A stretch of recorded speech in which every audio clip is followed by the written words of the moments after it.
Hey guys, how are you? It's lunchtime with Meg.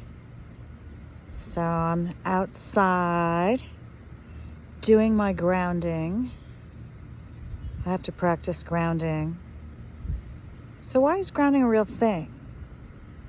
Well, we know that the earth is made up of electricity, don't we? Electrical charges, energy. Isn't everything energy? Right?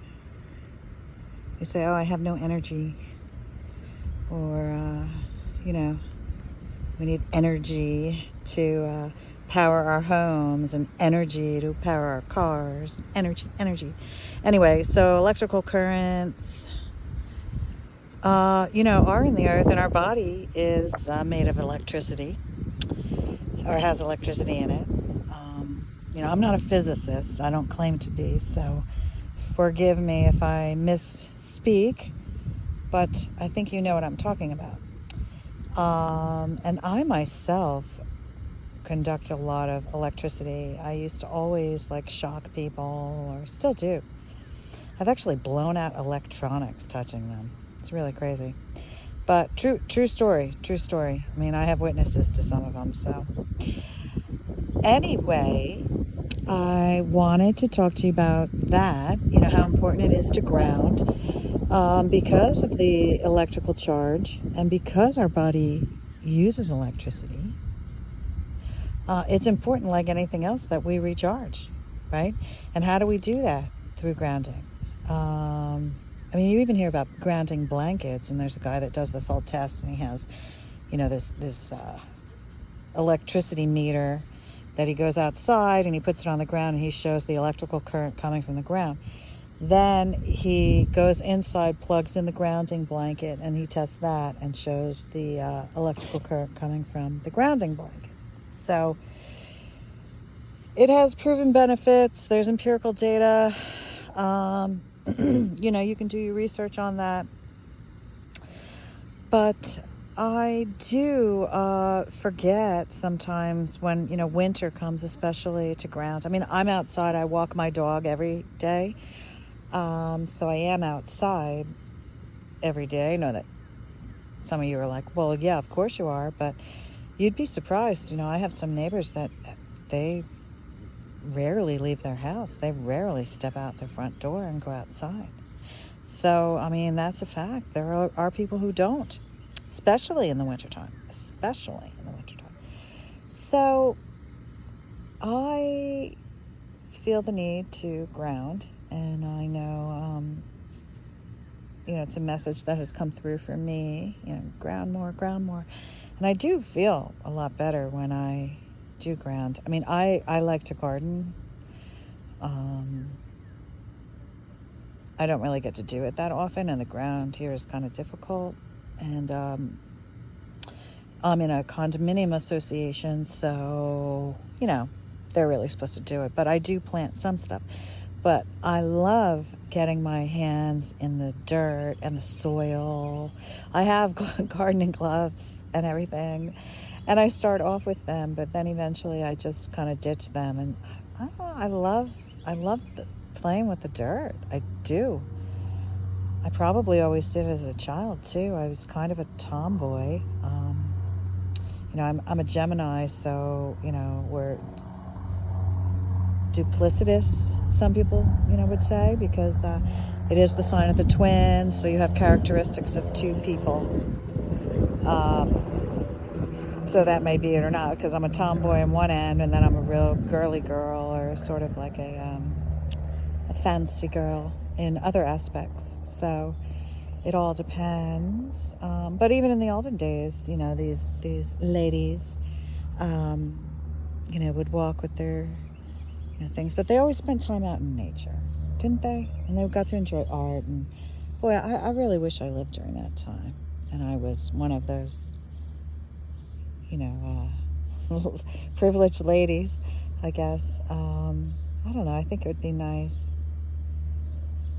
you would be from that point of view, it would be nice. There are other aspects to it that it wouldn't be, but from that point of view, it'd be nice, walking in the garden and spending time in the garden and growing your prized rose bush, and then dressing up for dinner and practicing art throughout the day and poetry and, being culture. I think I would like it, but I wouldn't like some of the other aspects to it.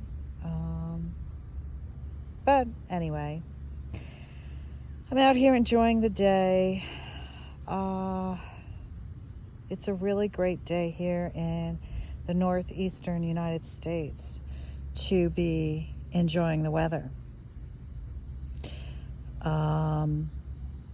It is beautiful. It almost even smells like summertime.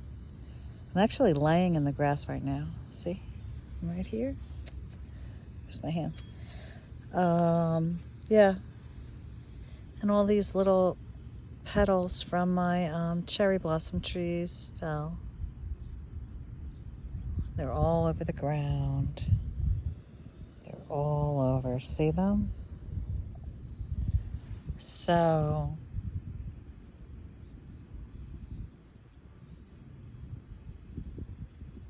yeah. Those are pretty. Out here playing with my doggie. It's quiet, peaceful. Even if your place isn't quiet and peaceful, I mean, you can listen to the sounds. What are the sounds of your place? I'm sure you probably hear some birds, right? Somewhere there must be some birds chirping, and maybe sounds of industry or a train or water. Just close your eyes. Sit outside, close your eyes, and listen to the sounds. I hear a wind chime right now, chiming in the distance.